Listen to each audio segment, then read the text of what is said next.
L'ONG Agir pour le développement a lancé ce mercredi les premières activités de sa campagne de sensibilisation, d'information et d'éducation couvrant le territoire national dans les perspectives des élections présidentielles dans un environnement apaisé sans violence. Au cours d'une conférence, son directeur exécutif a adressé un message aux différents acteurs potentiels dans le cadre de l'instauration de la paix durant ces périodes électorales. Chaque citoyen a besoin d'être sensibilisé, informé et rassuré. La construction d'une nation exige un effort citoyen républicain de tout un chacun. En outre, l'État doit adopter les dispositions politiques et institutionnelles nécessaires pour garantir la réalisation progressive et la consolidation des objectifs démocratiques, y compris par l'institution d'un mécanisme neutre, impartial ou équilibré d'administration des élections.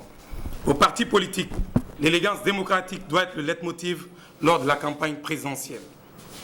À la CENI aussi de mettre les bouchées doubles pour une réussite idéale de l'élection présidentielle du 18 octobre 2020. Nous demandons aux commissaires de la CENI d'être des commissaires de la République et non des partis politiques, car leur rôle est un gage pour une élection présidentielle apaisée. À la presse, une invite responsable pour la formulation des messages de retenue, d'apaisement, un traitement rationnel des informations à diffuser. Présent à la conférence, le commissaire et porte-parole de la CENI, à l'occurrence Mamadi Trouakaba, a commencé par saluer l'initiative prise par cette organisation de la société civile, avant d'ajouter que les interpellations seront prises en compte.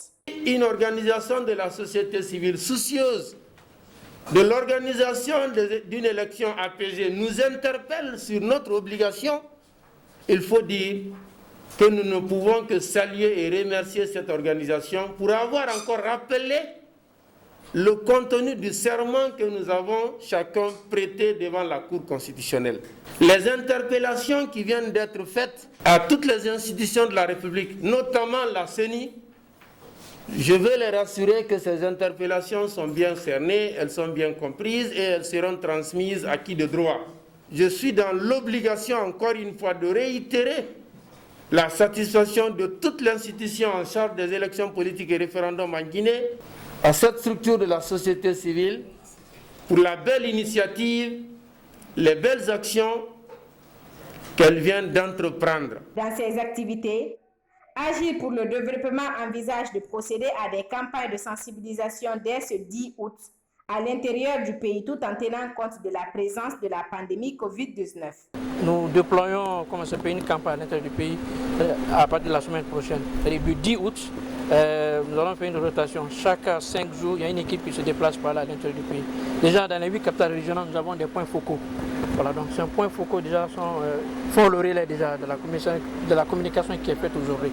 Et à partir du 10 août, nous allons nous déployer à travers le pays, Inch'Allah. Avec la pandémie qui pèse sur nous, nous allons procéder à des rencontres citoyennes, c'est-à-dire nous avons détecté les jeunes influenceurs dans chaque localité.